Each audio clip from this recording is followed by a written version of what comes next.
علیہ السلام اپنے شیخوار بچے کے ساتھ اس لخ و دخ جنگل میں وقت گزارنے لگتی ہیں۔ پیاس کی شدت پانی کی تلاش پر مجبور کرتی ہے۔ بچے کو کھلے میدان میں چھوڑ کر صفا و مروہ کی پہاڑیوں پر بار بار چڑھتی اترتی ہیں کہ کہیں پانی کے آثار نظر آئیں یا کوئی انسان نظر آ جائے جس سے کچھ معلومات حاصل کریں۔ 7 مرتبہ کی دوڑ دھوپ کے بعد مایوس ہو کر بچے کے پاس لوٹ آتی ہیں۔ صفا و مروہ کے درمیان 7 مرتبہ دوڑنا اسی کی یادگار کے طور پر قیامت تک آنے والی نسلوں کے لیے احکام حج میں ضروری قرار دیا گیا ہے۔ حضرت حاجرہ علیہ السلام اپنی دوڑ دھوپ ختم کرنے اور مایوس ہونے کے بعد جب بچے کے پاس آتی ہیں تو رحمت خداوندی نازل ہوتی ہے۔ جبرائیل امین آتے ہیں اور اس خشک ریگستان کی زمین سے پانی کا ایک چشمہ نکال دیتے ہیں جس کا نام آج زمزم ہے۔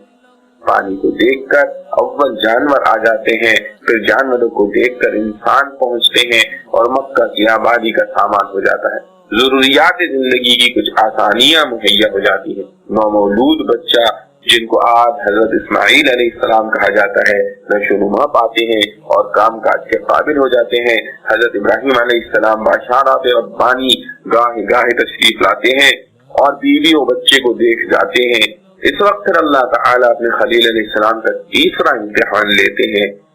یہ بچہ اس بے کسی اور بے سر و سامانی میں پروان چڑھا اور بظاہر اسباب باپ کی تربیت اور شفقت سے بھی محروم رہا۔ اب والد ماجد کو بظاہر یہ حکم ملتا ہے اس بچے کو اپنے ہاتھ سے ذبح کر دو۔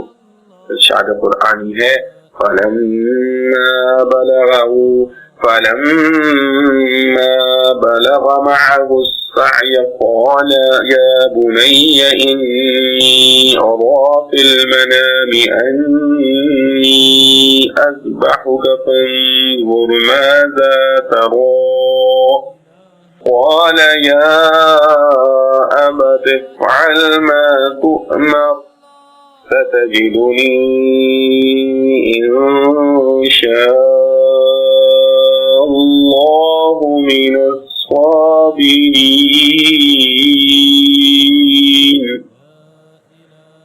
جب بچہ اس قابل ہو گیا کہ باپ کے ساتھ کام کاج میں کچھ مدد دے سکے تو ابراہیم علیہ السلام نے اس سے کہا کہ اے بیٹے،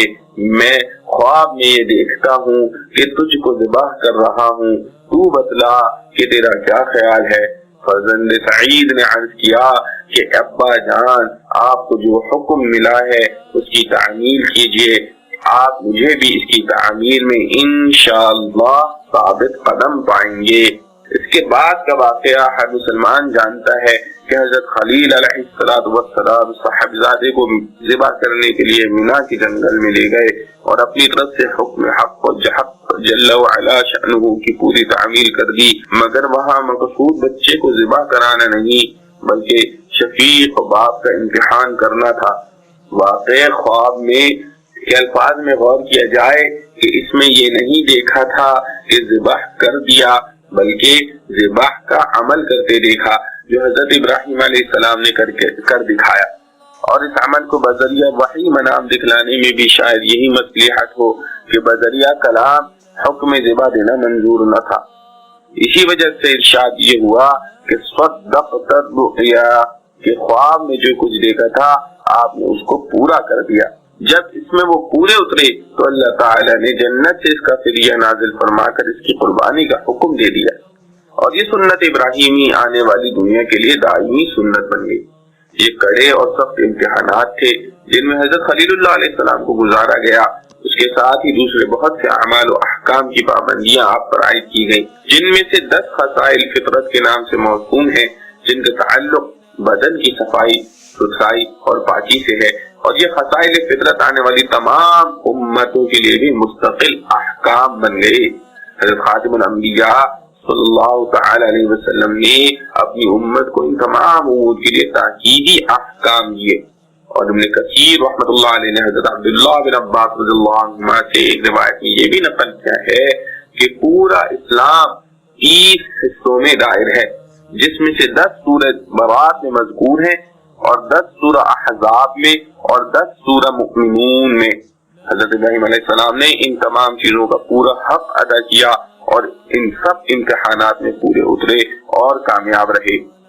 سورہ برات میں مومنوں کی صفات بیان کرتے ہوئے مسلمانوں کی 10 مخصوص علامات و صفات کا اس طرح بیان کیا گیا ہے: التائبون العابدون الحامدون السائحون الراكعون الساجدون الآمرون بالمعروف والناهون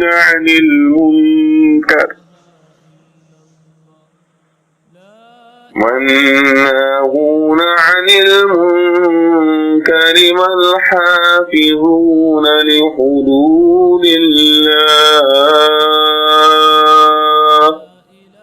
وبشر المؤمنین۔ وہ ایسے ہیں جو توبہ کرنے والے، عبادت کرنے والے، حمد کرنے والے، روزہ رکھنے والے، رکوع و سجدہ کرنے والے، نیک باتوں کی تعلیم کرنے والے اور بری باتوں سے روکنے والے، اور اللہ کی حدود کا خیال رکھنے والے، اور ایسے مؤمنین کو آپ خوشخبری سنا دیجیے۔ اور سورہ مؤمنین کی 10 صفات یہ ہیں: قد افلح المؤمنون الذين هم في صلاتهم خاشعون والذين هم عن اللغو معرضون والذين هم للزكاة فاعلون والذين هم لفروجهم حافظون إلا على أزواجهم أو ما ملكت أيمانهم فإنهم غير ملومين فمن ابتغى وراء ذلك فأولئك هم العادون والذين هم لأماناتهم وعهدهم راعون والذين هم على صلواتهم يحافظون أولئك هم الوارثون الذين يرثون الفردوس هم فيها خالدون۔ یقیناً ان مسلمانوں نے فلاح پائی جو اپنی نماز میں خشوع و خضوع کرنے والے ہیں اور جو لغو باتوں سے برکنار رہنے والے ہیں اور جو اپنے آپ کو پاک کرنے والے ہیں، جو اپنی شرمگاہوں کی حفاظت کرنے والے ہیں لیکن اپنی بیویوں سے یا اپنی لونڈیوں سے، کیونکہ ان پر کوئی الزام نہیں، ہاں جو اس کے علاوہ طلبگار ہوں، ایسے لوگ حد سے تجاوز کرنے والے ہیں،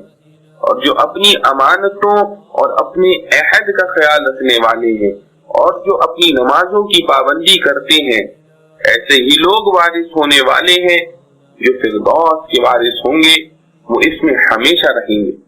اور سورہ احزاب میں 10 مذکورہ صفات یہ ہے: ان المسلمین والمسلمات والمؤمنین والمؤمنات والقانتین والقانتات والصادقین والصادقات والصابرین والصابرات والخاشعين والخاشعات والمتصدقين والمتصدقات والصائمين والصائمات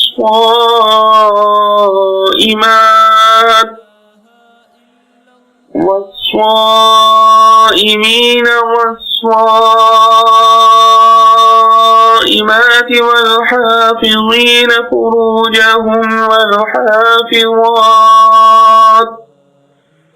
والحافظين فروجهم والحافظات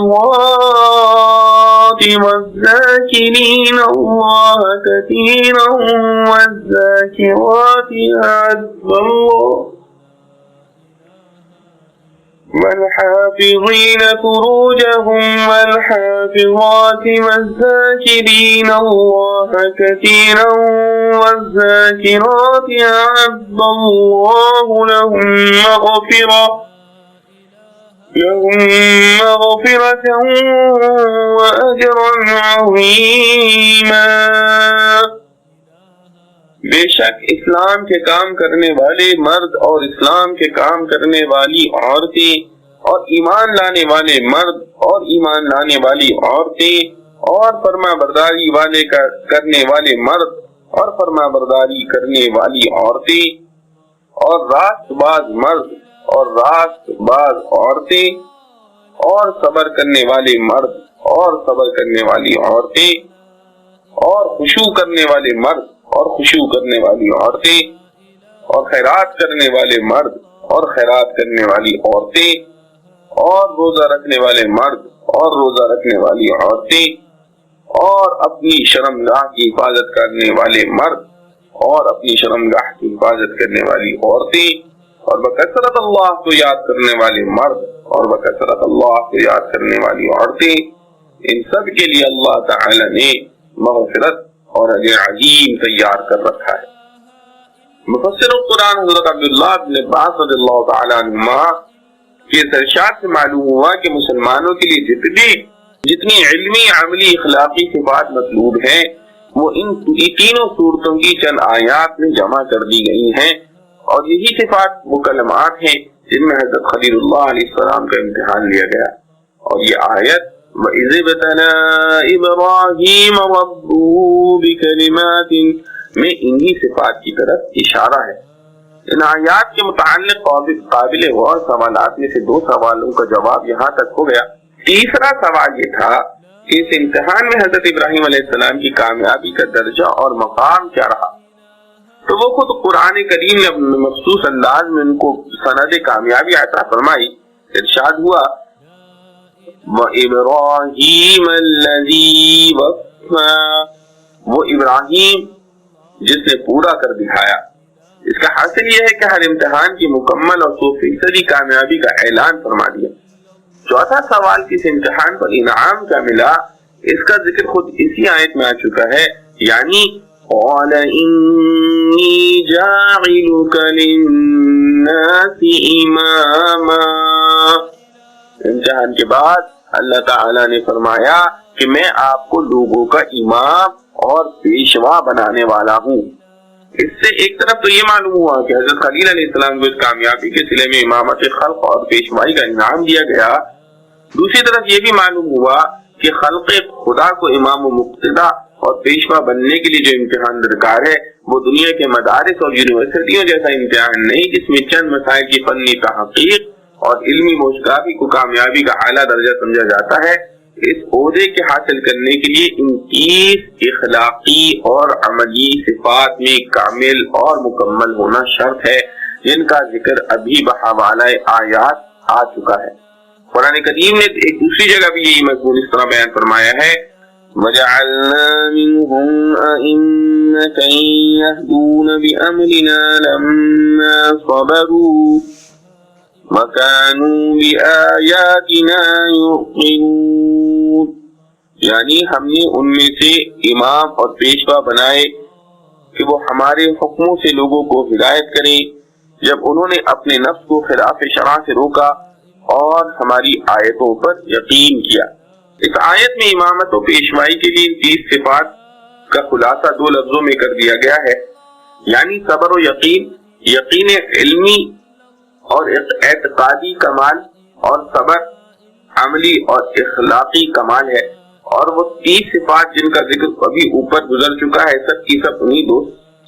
وصفوں میں سموئی ہوئی ہیں۔ 5واں سوال یہ تھا کہ آئندہ آنے والی نسلوں کو منصب امامت و پیشوائی دینے کے لیے یہ جو ضابطہ ارشاد ہوا ہے کہ فاسق اور ظالموں کو یہ منصب نہ ملے گا، اس کا کیا مطلب ہے؟ اس کی توضیح یہ ہے کہ امامت و پیشوائی ایک حیثیت اللہ جل شأنہ کی خلافت ہے، یہ کسی ایسے شخص کو نہیں دی جا سکتی جو اس کا باغی اور نافرمان ہو۔ اسی لیے مسلمانوں پر لازم ہے کہ اپنے اختیار سے اپنا نمائندہ یا امیر کسی ایسے شخص کو مقرر نہ کریں جو اللہ تعالی کا باغی یا نافرمان ہو۔